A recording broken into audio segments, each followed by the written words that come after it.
Hello, I'm Princess Jasmine. Let's read Disney's Finding Nemo. Finding Nemo.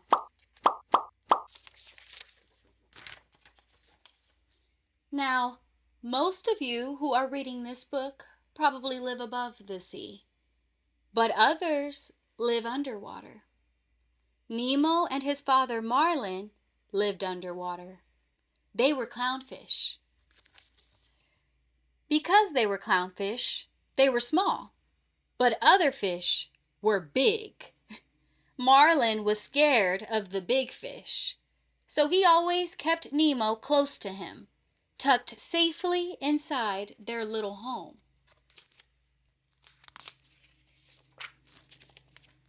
But today was Nemo's first day of school. He was very excited. On the way there, he saw a spotted fish and a striped fish. He saw angry fish and happy fish. Mr. Ray, the science teacher, took Nemo's class on a field trip. Nemo and his friends sneaked away and swam to the really deep water. Marlin chased after Nemo and scolded him. Nemo was angry that his father had embarrassed him in front of his new friends. So he swam and swam and swam way up to the surface of the ocean until he touched a boat.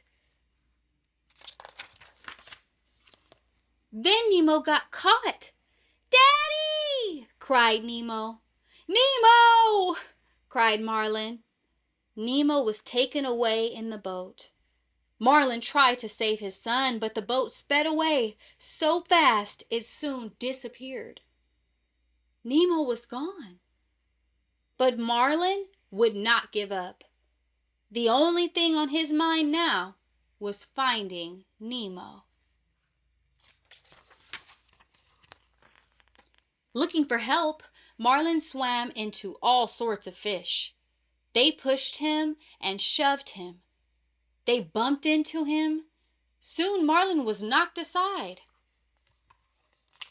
One friendly fish named Dory swam down to see if Marlin was okay.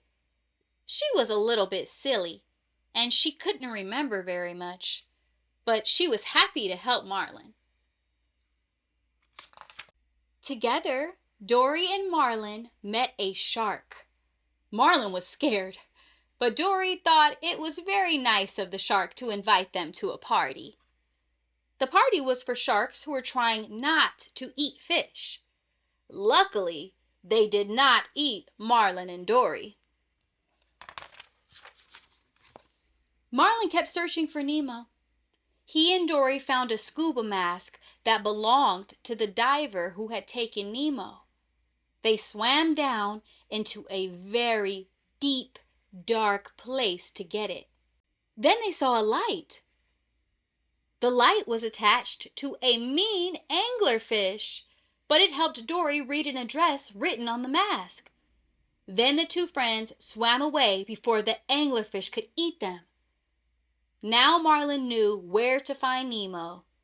42 Wallaby Way, Sydney. Dory was so excited that she repeated the address over and over and over.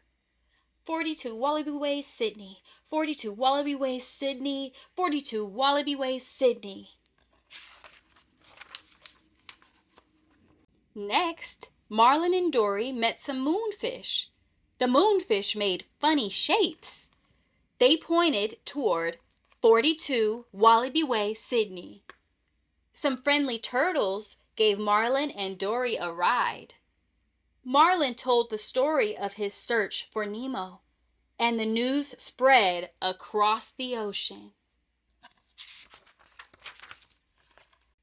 Even Nemo heard about it at 42 Wallaby Way, Sydney.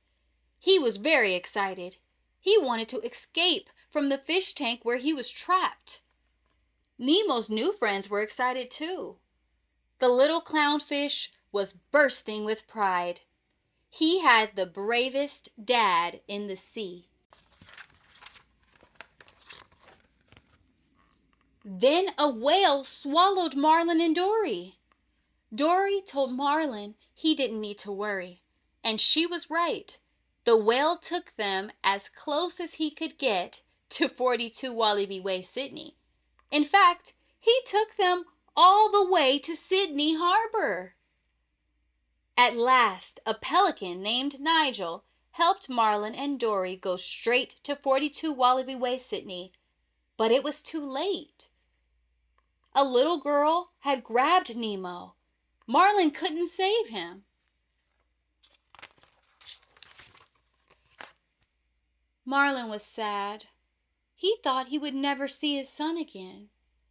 But Nemo had escaped. Dory found him. Father and son were overjoyed.